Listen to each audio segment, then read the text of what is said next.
First, find an interesting image in Unsplash.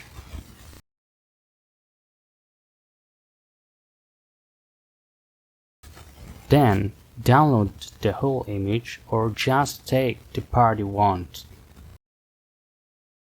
Next, paste your image to Paint 3D and use Magic Select to choose the interesting part.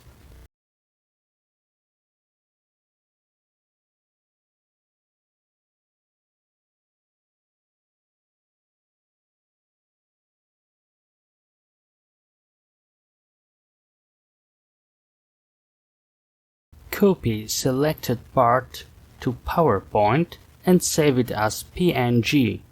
Open RandTextureGen in your browser.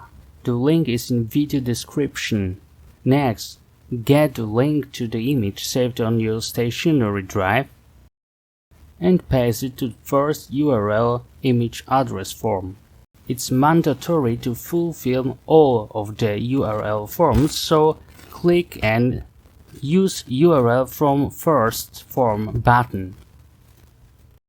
To use default values, just click and see example values button.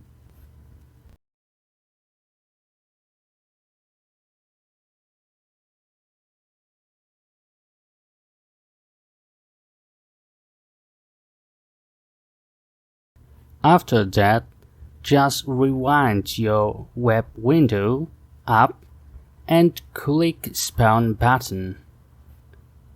After clicking See Results button, you'll see an image on the right canvas. On that image, look for regular patterns. If they occur, that means your texture is bad.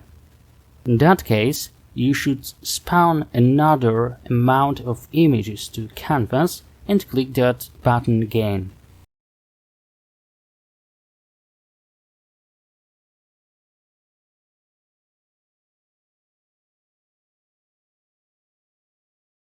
Our image is ready, just copy it to PowerPoint for further evaluation. The last part of the video shows how to use the zero range rotation settings. That's necessary in case of shadows baked into texture image.